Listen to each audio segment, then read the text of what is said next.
kami, dan kami agungkan Engkau di dalam nama Tuhan kami Yesus Kristus.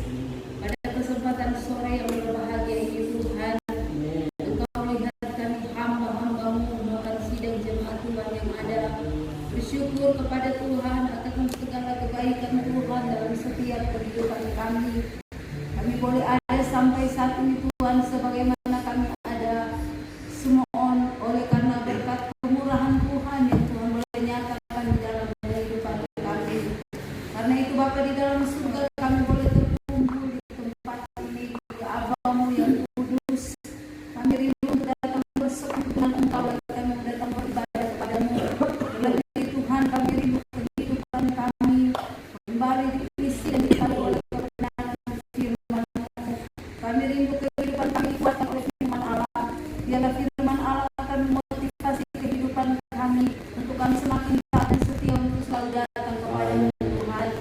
Karena itu Bapa di dalam surga, inilah kehidupan kami, menyadari akan hidup ini penuh dengan kelemahan, keterbatasan, dosa, pelanggaran di hadapan Tuhan. Karena itu terlebihlah dahulu Tuhan sebelum kami lebih dalam lagi datang kepadamu, kami mau datang berdamai dengan Engkau. Kiranya Engkau mengampuni setiap kehidupan kami, menguduskan dan melayakan kami Tuhan untuk menghadap hadirat-Mu saat ini. Terima kasih Bapa di dalam surga. Kami juga berdoa kepada-Mu Tuhan untuk hamba-Mu yang Engkau sudah persiapkan untuk menyampaikan kebenaran firman-Mu. Kami mau angkat hamba-Mu di atas mezbah-Mu. Biarlah kiranya Engkau lengkapi hamba-Mu dengan urapan roh kudus-Mu. Otoritas di bawah Allah, hikmat, pemakaian Tuhan boleh menjadi nyata buat hamba-Mu. Agar setiap firman Allah yang keluar dari bibir mulut hamba-Mu itu benar-benar semuanya berasal daripada Tuhan sendiri. Karena itu bagi kami yang akan mendengarkan firman-Mu, biarlah kami Tuhan boleh mendengarkan firman-Mu dengan begitu baik, dan kami boleh Tuhan menerima firman Allah, dan kami boleh melakukannya di dalam setiap kehidupan kami setiap hari. Terima kasih Bapa di dalam surga, kami berdoa kepada-Mu, hamba-hamba-Mu, anak-anak yang lain yang mungkin masih dalam persiapan dan perjalanan menuju ke tempat ini untuk datang beribadah kepada-Mu. Perketatkan hati mereka, percepatkan langkah mereka Tuhan, sehingga sama-sama kami boleh datang beribadah kepada-Mu dan menerima berkat-berkat surga daripada Tuhan. Apapun bentuk kuasa kegelapan yang coba mengganggu kami dalam kami berbuat baik di hadapan Tuhan, begitu banyak cara dia coba mengganggu kehidupan kami Bapa, tetapi dengan iman kami pandang kepada-Mu yang penuh berkuasa, yaitu panggil nama-Mu Yesus, dalam nama Tuhan kami Yesus Kristus kami tolak hantu berkuasa Yesus, darah Tuhan Yesus yang berkuasa.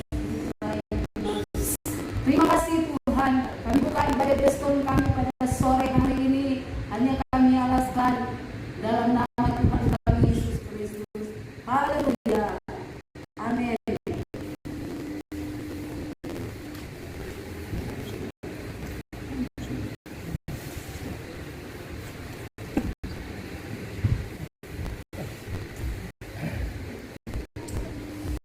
Puji Tuhan, Shalom. Salam sejahtera dan salam kasih Yesus Kristus. Terima kasih kalau kami boleh diberikan kesempatan yang walaupun dalam keadaan sekarang ya saya siap menitip nanti sebentar para yang tunggu Nathan ini akan doa dan penyembahan karena kadang-kadang asam urat ya. Oke, baik, terima kasih kepercayaan diberikan buat kami. Tuhan Yesus memberkati dan minta maaf karena kami pakai apa Alkitab kami pakai handphone karena mata. Oke, kita baca firman Allah dalam ayat ini adalah menjadi ayat hafalan bagi kita. Roma 12 ayat yang pertama. Sebab itu hai saudara-saudaraku, aku mintalah kamu oleh sebab segala rahmat Allah mempersembahkan tubuhmu menjadi korban yang hidup, lagi kudus dan yang berkenan kepada Allah, maka itulah ibadah yang patut. Jadi kita melihat di sini bagaimana Rasul Paulus menyampaikan kepada jemaat Tuhan yang berada di Roma tentang keberadaan hidup mereka, bagaimana sebagai orang yang beriman yang akan mempersembahkan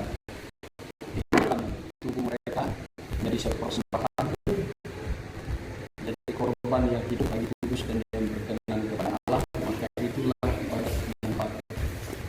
Nah, saudara, Paulus menyampaikan supaya jemaat yang berada di Roma ini mempersembahkan hidup mereka.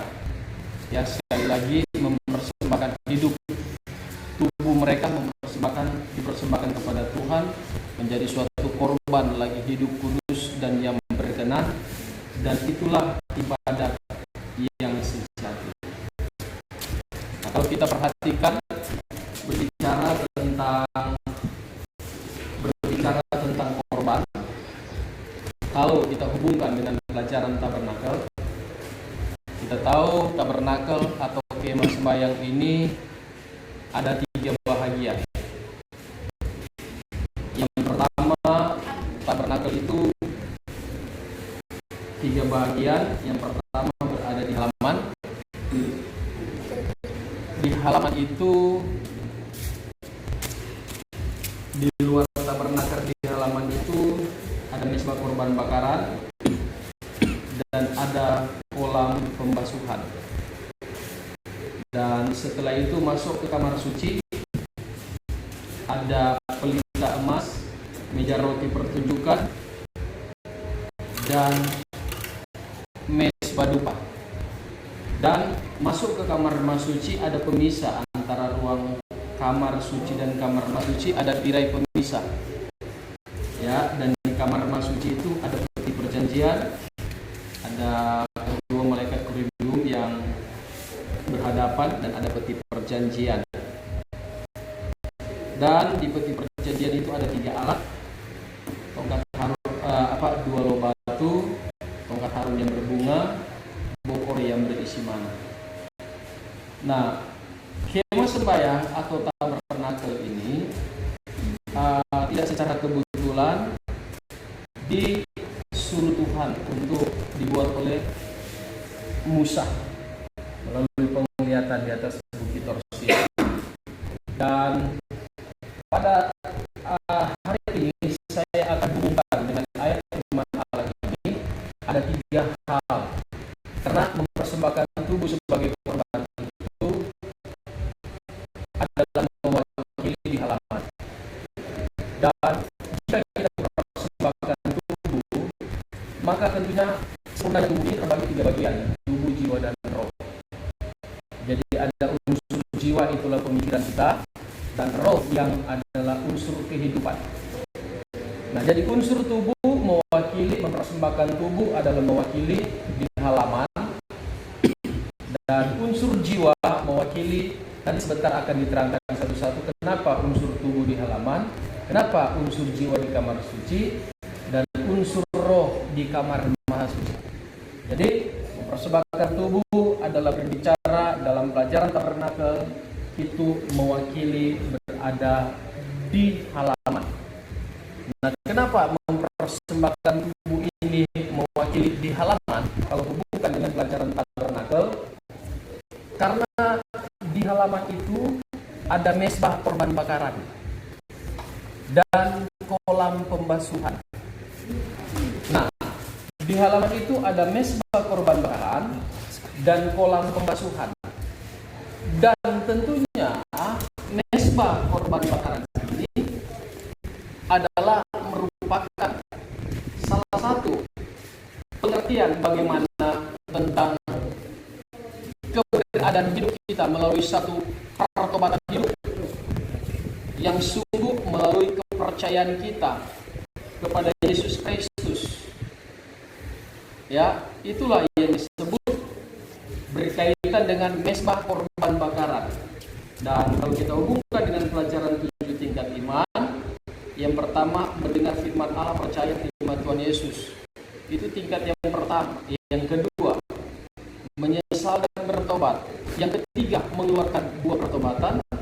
Yang keempat, memberi diri dibaptis. Dan itu berada di halaman. Nah, tentunya proses keberadaan hidup kita, karena kita tahu Adam dan Hawa setelah jatuh dalam dosa, maka keberadaan manusia itu dalam keadaan yang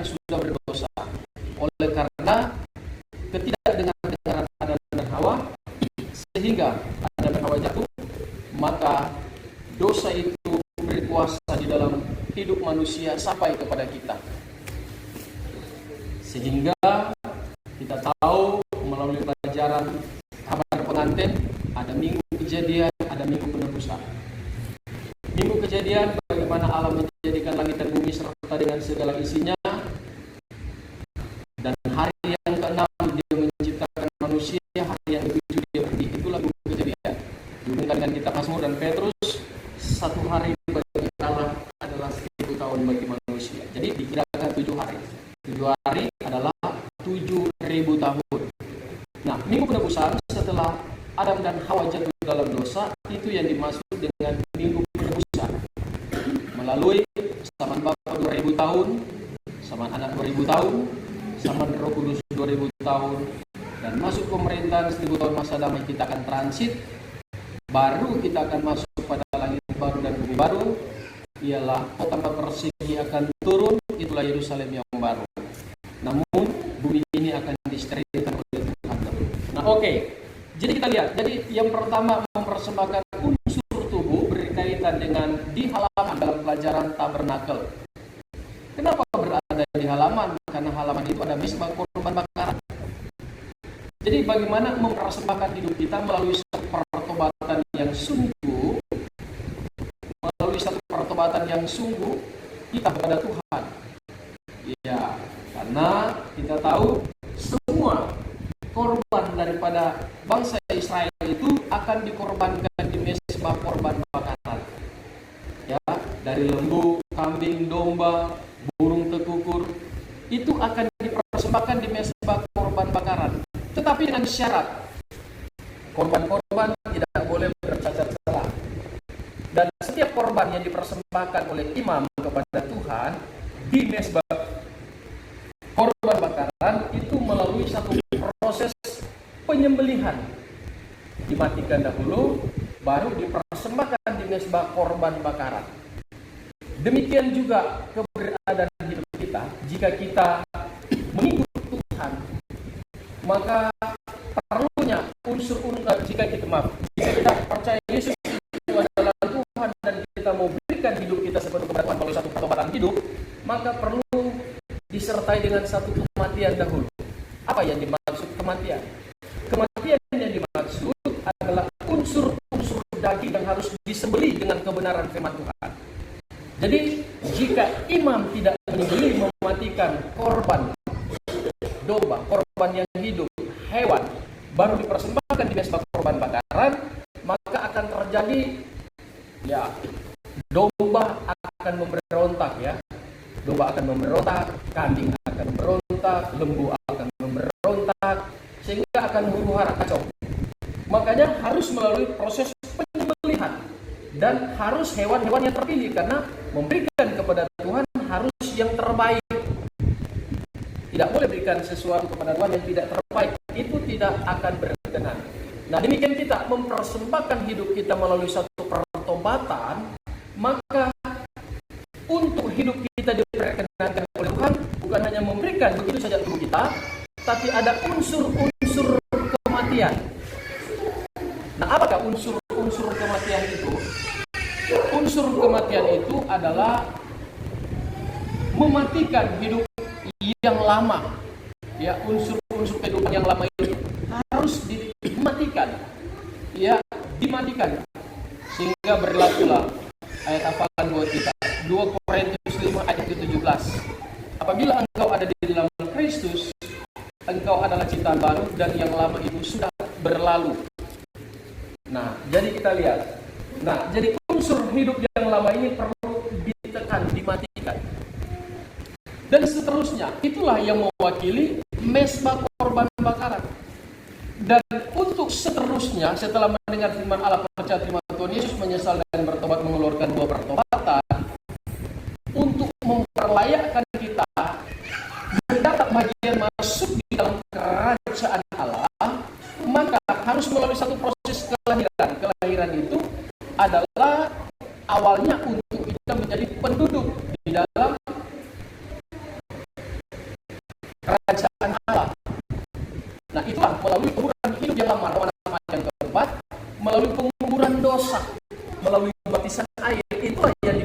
di dalam, itulah diumumkan maksud saya di halaman ada kolam pembasuhan. Kolam pembasuhan itulah tingkat yang keempat mewakili adalah baptisan air. Jadi untuk memperkenankan diri kita sudah betul-betul mengalami kematian, pertobatan melalui pengumpulan hidup yang lama, sehingga kita layak untuk menjadi warga kerajaan Allah. Berlakulah kita akan dilahirkan kalau secara kemanusiaan dan orang tua kita, tetapi secara rohani untuk menjadi warga kerajaan Allah. Baca 1 Petrus 1 ayat 2.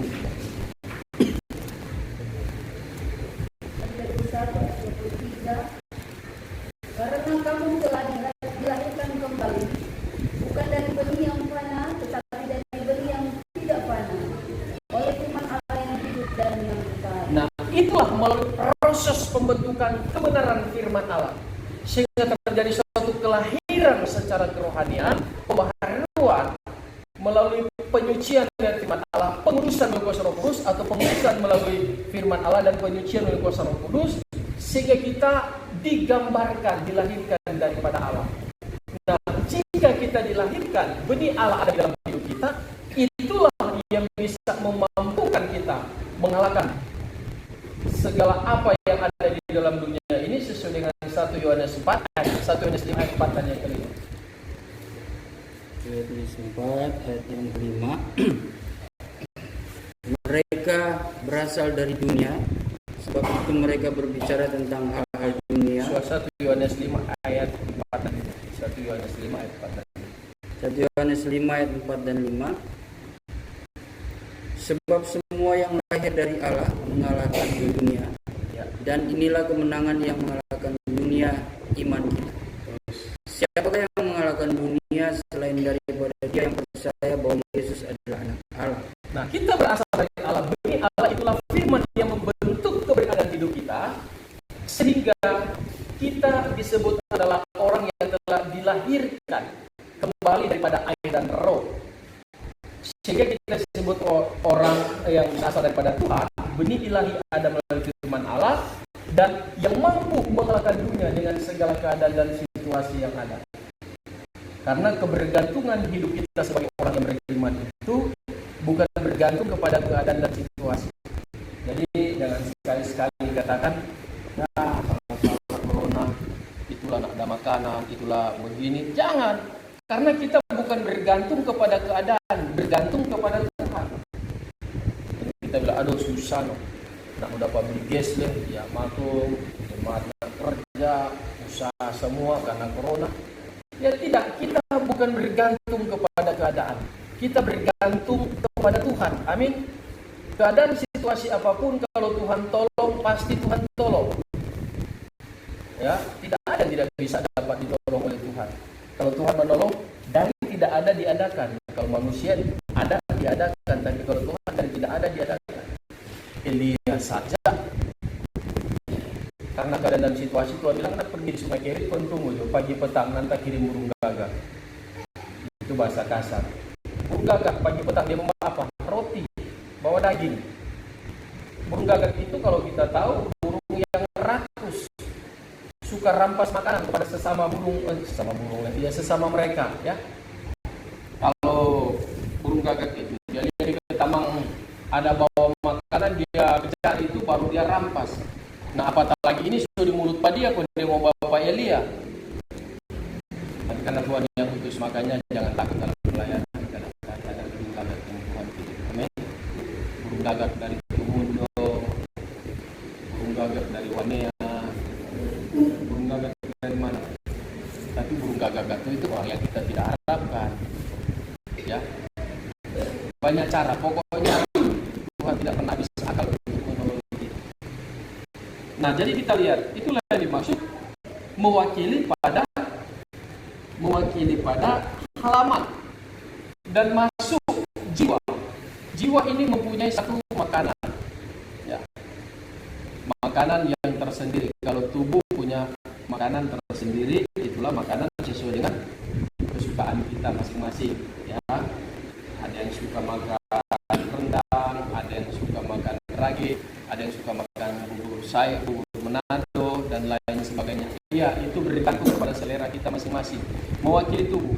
Itu makanan mewakili tubuh. Mewakili jiwa itu punya makanan tersendiri. Jiwa punya makanan untuk menguatkan tubuh rohani. Karena kita ada dua tubuh.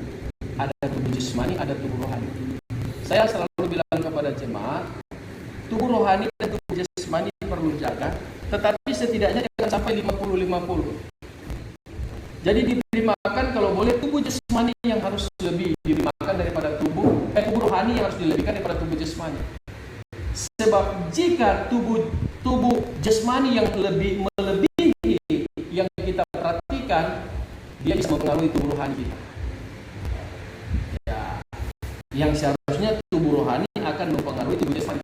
Sebab kalau tubuh rohani mempengaruhi tubuh jasmani, maka tubuh jasmani akan tunduk kepada tubuh rohani dan dia akan melakukan hal-hal yang terbaik, hal-hal yang berkenan.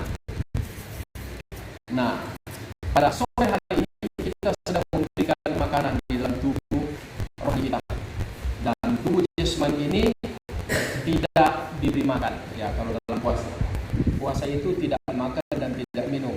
Ada kawan kami, kami puasa 1 bulan. Saya bilang, puasa apa? Langsung. Rupanya dia puasa kute boleh makan. Apa artinya boleh minum? Maaf, boleh minum air, boleh minum susu. Dia cuma puasa nasi. Itu bukan puasa yang menyiksa diri. Itu bukan puasa tapi menyiksa diri. Puasa yang sesungguhnya seperti Esther, seperti Tuhan Yesus, seperti Musa, tidak makan, tidak minum. Jadi memperhentikan kebutuhan tubuh dan mengisi kebutuhan rohani. Nah, jadi kita lihat. Nah, jadi masuk kepada jiwa kita harus memberi makan akan hal yang rohani. Apa makanan daripada jiwa? Firman Tuhan. Makanya firman Tuhan ini mewakili di kamar suci. Jiwa ini mewakili di kamar suci. Kenapa? Karena di kamar suci itu ada meja roti pertunjukan. Nah, di atas meja roti pertunjukan itu ada 2 tumpukan, 2 susunan roti 6 dan jumlah 12. Dan itu diganti pada setiap hari Sabat dan dimakan oleh imam-imam yang melayani pekerjaan Tuhan. Dan di atas meja roti pertunjukan itu tidak boleh ada roti, tapi diganti setiap pada saat diganti dan dimakan oleh imam-imam yang melayani pekerjaan Tuhan. Nah, meja itu adalah berbicara hati dan roti adalah berbicara firman. Nah, roti itu bukan roti sembarangan. Roti itu bumbunya itu, rempah-rempahnya itu sudah diatur oleh Tuhan sedemikian takaran-takarannya, dan dijadikan roti ditaruhkan di atas meja roti pertunjukan di kamar suci. Hal yang berkaitan dengan perimamatan kepada Tuhan. Jadi ini berbicara hati kita perlu diisi dengan roti yang hidup. Roti yang hidup itu adalah firman Tuhan. Itulah sebagaimana proses roti itu dijadikan dengan bumbu-bumbu yang ada daripada tepung gandum, digiling, dijemur dan dijadikan roti. Sakit kalau gandum itu manusia. Dan roti itu berbicara tentang Kristus yang adalah melalui satu proses pembentukan sampai dia mati terpaku di kayu salib. Dia dijemur, dia dianiaya, dia dipukuli sampai lambungnya ditombak, diadili. Itulah proses penderitaan. Itulah roti berbicara tentang pribadi Kristus. Dan angka 12 adalah angka persekutuan. Jadi 12 adalah berbicara angka persekutuan. Persekutuan melalui firman Tuhan dan persekutuan melalui perjamuan kudus. Dan 12 juga adalah angka persekutuan atau angka, ada 12 rasul gereja awal, ada 12 rasul gereja hujan air. Jadi nanti pada kegerakan yang besar, bagaimana 12 rasul yang dipersiapkan oleh Tuhan yang akan mensponsori kegerakan yang besar untuk membawa gereja kepada kesempurnaan pada hari yang ke-980 gereja akan menikah secara rohani, ya. Dan masuk meterai yang kelima, gereja akan mengandung. Itulah mempraktikkan bahwa roh akan mati saya besar-besaran, mempersiapkan untuk melahirkan 144 ribu pada meterai yang ke-6, dan akan disambar dibawa ke surga, terjadi peperangan dipimpin oleh malaikat bersama Tuhan Yesus berperang dengan naga ular tua, dan akhirnya dia kalah, dia jatuh. Setelah dia jatuh, maka dia menyemburkan air. Ya, dia jatuh, kalah, dan terjadilah keangkatan gereja, maksud saya, dan dia menyemburkan air dan bumi terbelah, segala air yang disemburkan oleh naga masuk ke dalam perut bumi dan terjadilah keangkatan. Pembukaan meterai yang ke-7, masuklah zaman antikris, dan benih gereja tertinggal inilah yang akan masuk zaman antikris. Gereja sudah diangkat. Nah, jadi kita lihat. Nah, oleh karena itu unsur jiwa ini adalah mewakili di kamar suci, dan masuk, saya kasih cepat saja. Kita masuk kepada unsur roh. Unsur roh ini berada di kamar suci. Jadi kalau di halaman diterangi dengan matahari dalam tabernakel, kalau di kamar suci diterangi dengan pelita emas, tapi kalau di kamar suci itu tertutup, diterangi dengan kemuliaan Allah. Nah, jadi unsur tubuh, halaman, unsur jiwa di kamar suci, di kamar suci, iya, dan unsur roh di kamar suci. Nah, dan tujuan akhir Tuhan, target akhir Allah menyelamatkan kita melalui mewakili zaman Bapa, zaman Anak, zaman Roh Kudus. Ya, jadi inilah zaman yang terakhir kita berada di zaman anugerah dan kebenaran, dan tujuan Tuhan akan menyempurnakan kita. Nah, di kamar suci ini adalah berbicara tentang unsur roh. Jadi tidak ada alat penerang. Setelah imam membakar dupa di mesbah dupa, asap dupa naik berbau harum, maka tirai terbelah, terbukalah tirai yang ada, nampaklah kemuliaan Allah di kamar suci. Dan Allah berbicara kepada imam besar, dan imam akan kembali menyampaikan pesan Tuhan. Apa yang Tuhan katakan di kamar suci. Nah, demikian juga keberadaan hidup kita. Ya, kita sekarang berada di kamar suci. Ya, sebentar kita akan masuk dalam doa dan penyembahan. Itu kita akan pergi ke mesbah dupa. Nah, ada tirai antara kamar suci dan kamar suci. Nah, tirai ini adalah kedagingan kita, kemanusiaan kita yang perlu kita kalahkan.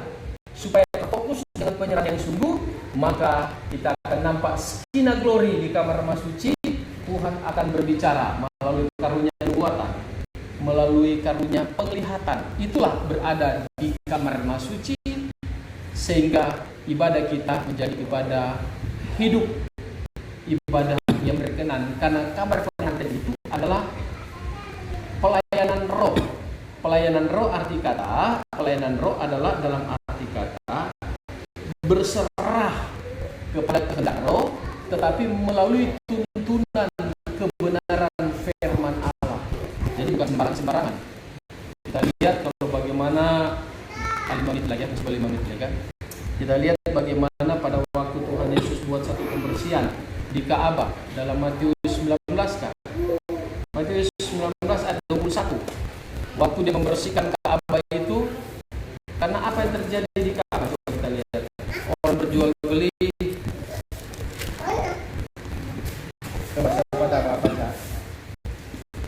Matius 21 ke 19 ya. Dia membersihkan Ka'bah. Orang yang sudah berjual beli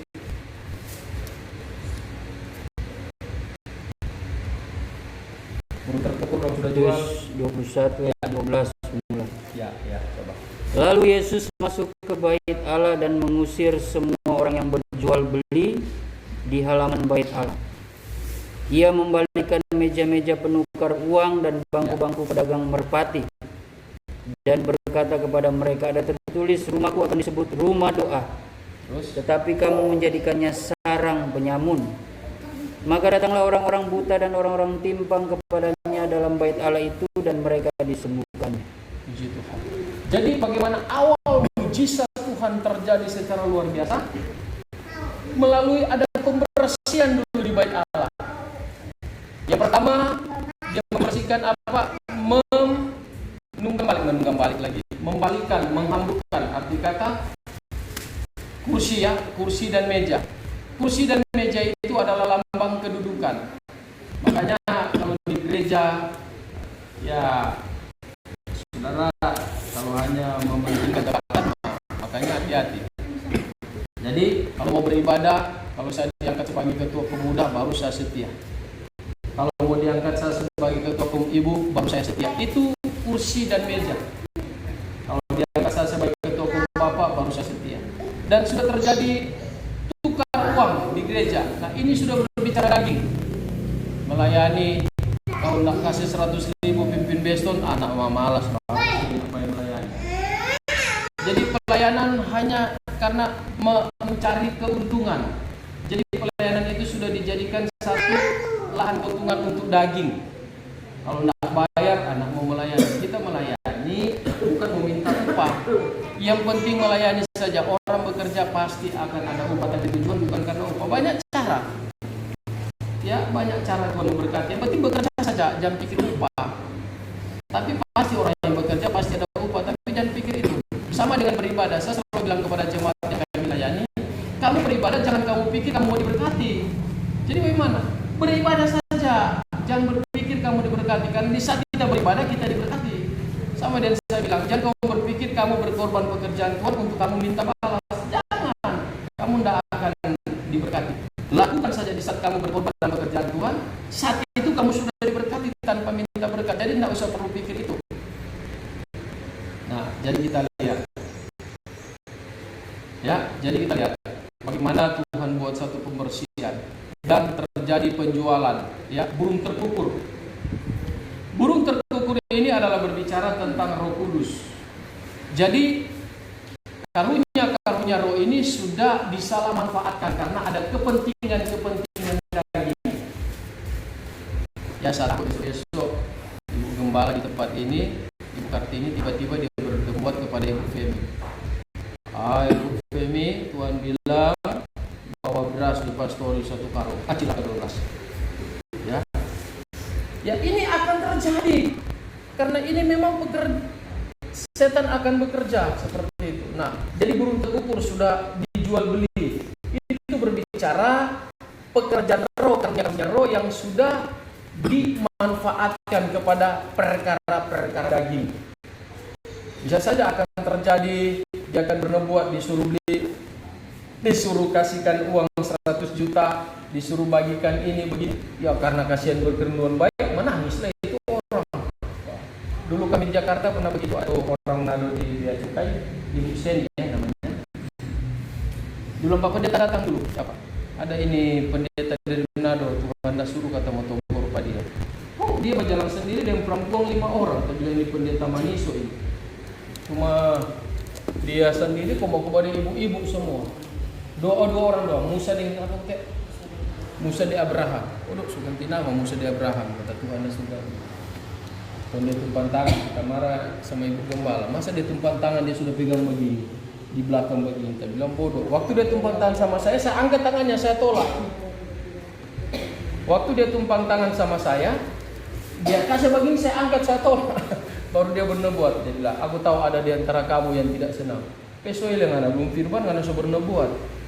Jadi belum firman masih ini dia sudah doakan satu-satu kan dia sudah bilang begini-begini. Nah, ini akan terjadi mengatasnamakan karunia. Tapi ini ibu kasihan sungguh-sungguh. Oh, semua masuk ikan tuna begini. Ada apa suruh bakar rica. Karena lakinya kan jadi tidak cukai. Jadi saya bilang aduh ini bahaya sekali. Nah, hati-hati dengan karunia. Tapi jangan sampai kita tidak percaya karunia berbahaya. Dua yang tidak diampuni Tuhan, tidak mengampuni dan tidak menghujat, tidak mengampuni dan menghujat Roh Kudus. Makanya kesilapan apapun di antara kita harus ada pengampunan. Amin.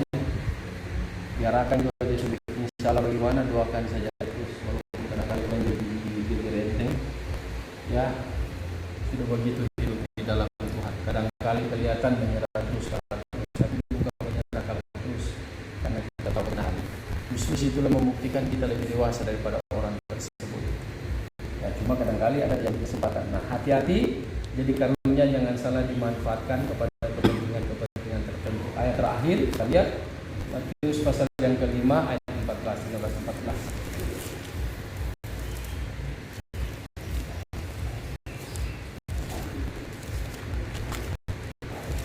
Matius 5 ayat 14. Kamu adalah terang dunia. Kota yang terletak di atas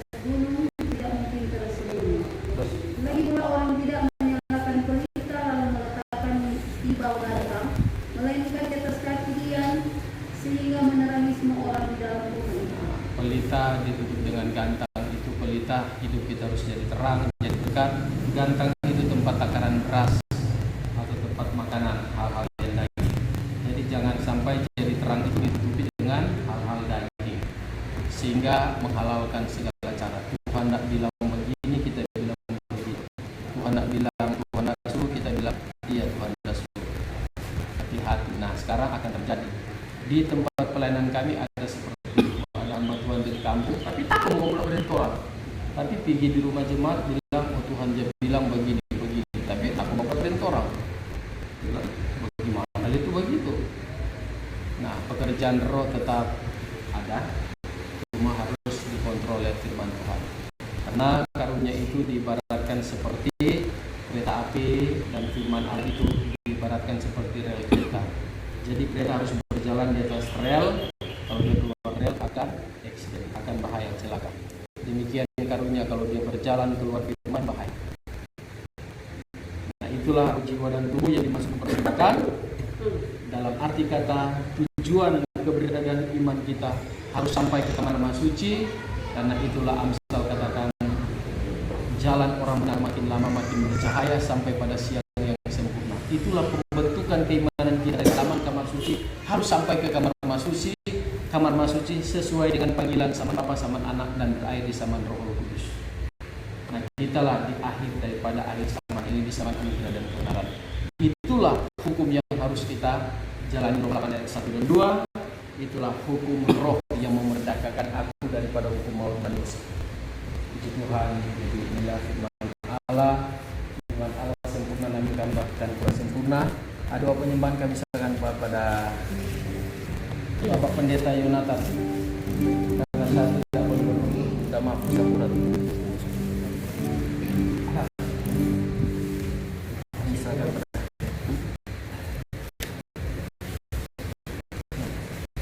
Ya, puji Tuhan, terima kasih atas pelayanannya. Namanya Pendeta Tony Sama yang sudah memberikan berkat, berikan kita pengetahuan dan mengingatkan kita untuk tetap dapat mengerti arti suatu ibadah ya, yang sejati dengan cara mempersembahkan kehidupan kita di hadapan Tuhan dengan pengupasan firman Tuhan, rahasia yang amat dalam. Puji Tuhan, kiranya Roh Kudus menyempurnakan, memberikan pengertian bagi kita semua. Kita akan berdoa dan masuk dalam penyembahan. Yesus, kau kebenaran yang menyelamatkanku. Kau memberikanku hidup dan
Bapa di dalam sorga, Bapa yang kami muliakan Engkau di dalam nama Tuhan Yesus Kristus. kesempatan yang berbahagia di siang sore hari ini, Tuhan, kami bersyukur kepadamu. Kalau Engkau boleh dapat memperhiburkan kami, tidak lain kami datang memuliakan nama-Mu, Tuhan. Terlebih-lebih kami sudah belajar dari kebenaran firman-Mu yang memberikan kami pengetahuan, memberikan kami kekuatan yang baru di dalam kami, Tuhan, memelihara akan iman kami, agar kami, Tuhan, tetap senantiasa tinggal di dalam kebenaran firman-Mu. Ketika kami diperhadapkan dengan segala tantangan cobaan apapun, kami boleh, Tuhan, menerima kekuatan yang baru. Kami tetap teguh di dalam Engkau, Tuhan. Kami tidak menyimpang ke kiri dan ke kanan, oleh sebab firman-Mu yang memberikan dan memampukan kami untuk dapat melewati, menghadapi setiap tantangan yang ada, bahkan membawa kami kepada kemenangan yang sejati di dalam Engkau, Tuhan. Terima kasih Bapa, biarlah firman-Mu menjadi kebenaran, bagaikan benih yang hidup yang tertanam di tanah hati kami, dan biarlah itu akan bertumbuh, berbunga, dan berbuah-buah di hadapan-Mu, Tuhan, mengubahkan kehidupan kami semakin hari, semakin, Tuhan, menuju kepada kesempurnaan. Oleh sebab itu, Tuhan, pada saat ini kami bersyukur kepada Engkau Allah yang baik, selalu memelihara kehidupan kami, Tuhan. Dan setelahnya kami bersekutu dengan kebenaran firman-Mu, rindulah hati kami, Tuhan, untuk datang lebih dalam lagi, untuk menyembah Engkau di dalam roh dan kebenaran. Oleh sebab itu, layakan kehidupan kami, Tuhan. Ampuni dalam setiap dosa pelanggaran kami, perbuatan kami yang kurang berkenan di hadapan-Mu. Tetapi biarlah kami boleh merasakan hadirat-Mu yang suci dan kudus adanya, Tuhan. Engkau yang akan melayani kami, menjamah dan melawati, bahkan menyembuhkan kami, Tuhan. Dan kami percaya di sana, Tuhan, ketika kami menyembah Engkau, Tuhan, ada suatu pekerjaan iblis yang senantiasa mengintimidasi, mempengaruhi pikiran kami, sehingga kami tidak dapat berkonsentrasi untuk menyembah Engkau. Oleh sebab itu kami menyatukan iman kami, menolak segala pekerjaan iblis itu. Hanya di dalam nama Tuhan Yesus Kristus, setan iblis Engkau keluar. Darah Tuhan Yesus yang berkuasa dan bisik terai. Terima kasih, Tuhan. Terpuji-pujilah nama-Mu. Sucikan, kuduskan tempat ruang ini, Tuhan, terlebih ruang hati kami, agar kami boleh layak menyembah Engkau di dalam nama Tuhan Yesus Kristus. Kami sudah berdoa, haleluya. Mari kita menyembah Dia. Ku sembah, ku sembah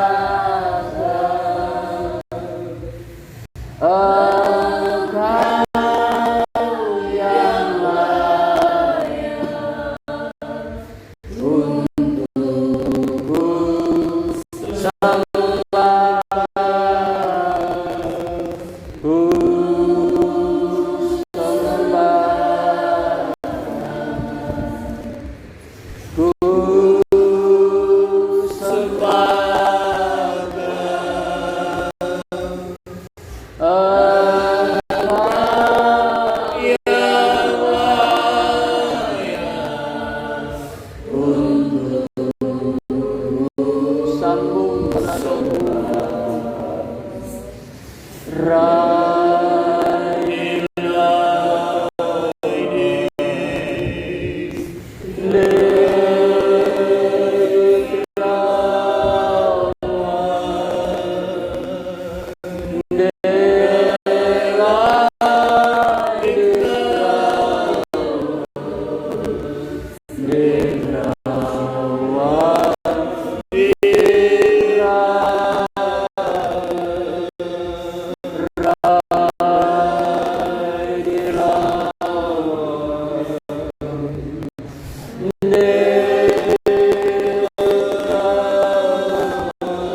Terpuji-pujilah nama-Mu ya Bapa. Pada saat ini Tuhan, kami sungguh bersyukur kepadamu. Kami boleh memuliakan nama-Mu Tuhan. Kami boleh bersekutu dengan firman-Mu. Terlebih-lebih Tuhan, kami boleh menyembah Engkau di dalam roh dan kebenaran. Kami terlalu yakin dan percaya Engkau ada di tengah-tengah kami Tuhan. Tuhan, pada saat ini, pada kesempatan ini Tuhan, kami tetap serahkan kehidupan kami ke dalam tangan kasih-Mu ya Bapa. Terlebih Tuhan, jemaat GES Bani Efrata yang ada di Manado ini, Engkau yang senantiasa Tuhan memberikan kekuatan iman, Engkau yang senantiasa memberikan kesanggupan, kemampuan di dalam mereka Tuhan memelihara iman mereka dalam segala pekerjaan mereka, dalam segala usaha, bisnis yang mereka jalankan besar kecil. Tuhan, Engkau yang senantiasa membuka jalan, terutama hati mereka Tuhan, tetap mengingat akan kuasa-Mu, tetap mengingat akan setiap kebenaran firman-Mu, agar di dalam setiap aktivitas mereka Tuhan, mereka boleh menjalani, boleh mengerjakannya, semuanya itu dengan penuh takut akan Engkau Tuhan. Terlebih-lebih Tuhan, ajari kami untuk selalu mencintai ibadah, karena di dalamnya Tuhan kami percaya kuasa ibadah itu Tuhan akan melawati, menyembuhkan, memulihkan kehidupan kami. Terlebih-lebih Tuhan mengubahkan hati kami Tuhan, sehingga kami boleh Tuhan memiliki karakter seperti-Mu ya Tuhan. Dan kami boleh membawa hidup kami menjadi saluran berkat dimanapun kami pergi dan berada Tuhan. Terima kasih, diberkati juga Tuhan setiap anak-anak-Mu yang menyaksikan dari Tuhan Facebook yang ada. Engkau tetap memberkati, bahkan jemaat di Efrata yang ada di Jakarta juga Engkau tetap memberkati di dalam segala perkara, memberikan kekuatan kesehatan yang sempurna, melindungi kehidupan jemaat-Mu Tuhan di tengah-tengah aktivitas yang begitu padat Tuhan. Biarlah hati mereka tetap menyeru-nyerukan nama-Mu, karena hanya di dalam nama-Mu memberikan kekuatan perlindungan yang sempurna. Terlebih juga Tuhan, keadaan ada di Jakarta, di mana Tuhan banyaknya meningkatnya kasus yang terjangkit Tuhan oleh karena bencana pandemi virus corona ini. Tuhan, kiranya Engkau menolong, Engkau memberikan perlindungan bagi anak-anak-Mu yang selalu mengandalkan dan berseru kepada Engkau Tuhan, yang selalu berharap kepada-Mu ya Bapa, agar mereka juga Tuhan boleh dipelihara oleh-Mu, dijauhi dari segala sakit penyakit apapun Tuhan. Terlebih-lebih menguatkan iman anak-anak-Mu, hamba-hamba-Mu yang ada di kota Jakarta Tuhan, dan juga beberapa daerah yang memiliki kasus Tuhan tingkat yang cukup tinggi Tuhan, di dalam Tuhan terjangkitnya oleh karena virus corona yang ada. Terima kasih Tuhan, Engkau menjaga keluarga hamba-Mu, keluarga anak-anak-Mu dimanapun mereka berada Tuhan. Berkat kasih karunia senantiasa memelihara hidup mereka, memberkati segala kebutuhan keperluan mereka Tuhan. Terima kasih, diberkati juga pemerintahan kami Tuhan. Engkau senantiasa memberikan hikmat agar setiap kebijakan-kebijakan yang mereka putuskan Tuhan mendatangkan damai sejahtera Tuhan. Terutama Tuhan memberikan Tuhan sejahtera bagi Tuhan rakyat Indonesia. Diberikan hikmat bagi presiden kami, wakil presiden, bahkan Tuhan para menteri sampai kepada pemimpin yang terbawah. Engkau memberikan kebijaksanaan dan roh takut akan Engkau agar mereka boleh menjalankan roda pemerintahan dengan penuh kebijaksanaan dan takut akan Engkau. Terima kasih Tuhan. Terpuji-pujilah nama-Mu. Kami percaya Tuhan ibadah kami pada saat hari ini, Engkau yang mempunyai pekerjaan, Engkau yang akan menyempurnakan semuanya. Terpujilah nama-Mu Tuhan. Kami akan akhiri ibadah kami pada saat hari ini di dalam nama Tuhan Yesus Kristus. Haleluya. Saudara dan saudariku yang dikasihi Tuhan, terimalah berkat damai sejahtera yang dianugerahkan oleh Allah Bapa di sorga, oleh cinta dan kasih sayang anaknya yang tunggal yaitu Tuhan Yesus Kristus. Di dalam persekutuan Allah Roh Kudus tinggal diam di hati kita, memberikan penghiburan, pengharapan baru, sukacita surga dan kekuatan yang baru. Berkat kemenangan ini akan menyertai kita mulai hari ini sampai Tuhan Yesus datang kembali menjemput gereja di atas awan-awan dalam kemuliaan kekal sebagai raja di atas segala raja. Haleluya, haleluya.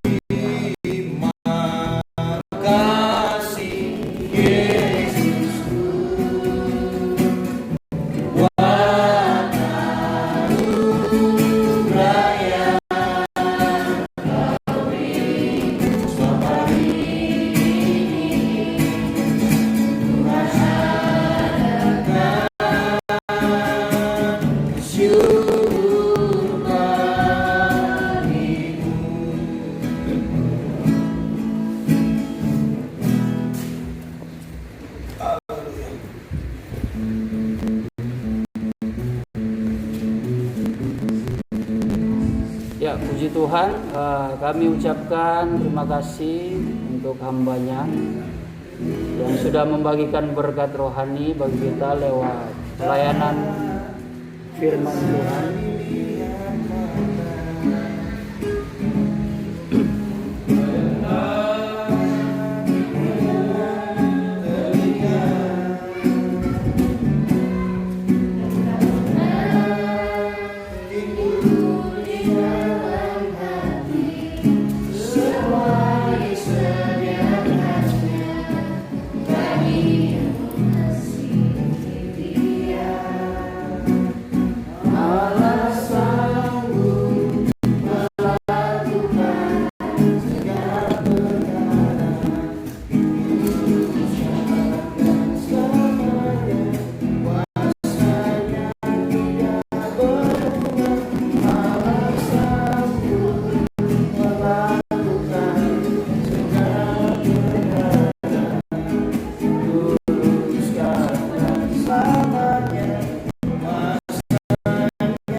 Ya, terima kasih persembahannya.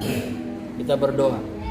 Bapa yang kami muliakan dalam nama Tuhan Yesus Kristus, terima kasih ibadah kami boleh selesai, awal pertengahan sampai pada akhirnya kami boleh merasakan jamahan penyertaan Roh Kudus. Lebih-lebih Tuhan pada saat ini Engkau melihat setiap tangan-tangan yang sudah memberikan persembahan. Engkau Allah sumber pancaran berkat, memberkati dengan berkat-berkat yang baru, berkat jasmani terlebih-lebih berkat rohani Tuhan. Semuanya untuk hormat dan kemuliaan bagi-Mu. Terima kasih Tuhan, sebentar juga kami akan menikmati berkat makanan dan minuman bagi tubuh jasmani. Sebelum kami menikmatinya dikuduskan dengan kebenaran firman-Mu agar memberikan manfaat bagi tubuh jasmani kami peroleh, kami pakai untuk hormat dan kemuliaan bagi-Mu. Engkau yang memberkati tangan-tangan yang sudah berlelah menyiapkannya, asal usul berkat yang ada diberkati Tuhan. Bahkan sidang jemaat-Mu di tempat ini Tuhan, yang senantiasa mendukung pelayanan dengan setia, khususnya dalam pelayanan meja juga diberkati oleh-Mu. Terima kasih Tuhan, kami sudah berdoa dan mengucap syukur dalam nama Tuhan Yesus Kristus. Haleluya. Amin.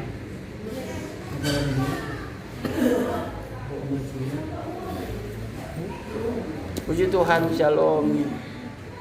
Tuhan Yesus memberkati. Sampai jumpa esok hari. Salam sehat semuanya. Salam buat keluarga. Ya, ada Charlie. Tapi nggak tahu ini Charlie masih ini atau enggak. Oh, ruas Ibu Setepu cepat pulih, cepat sehat, tetap beriman. Siapa nih kali Tuhan ini? pasti tolong. TV, salam buat keluarga, buat Yopi, buat Mama, Yongki, Lia dan keluarga. Sehat selalu. Tuhan berkati. Nadus, Tuhan berkati. Maju terus. Charlie. Buat Tuhan, Pastor Charlie. Ya, Tuhan berkati. Salam buat istri, anak-anak dan keluarga di sana. Tuhan Yesus memberkati ya. Selamat berbuka atau tutup puasa bagi saudara yang menjalankan puasa. Tuhan Yesus memberkati. Shalom.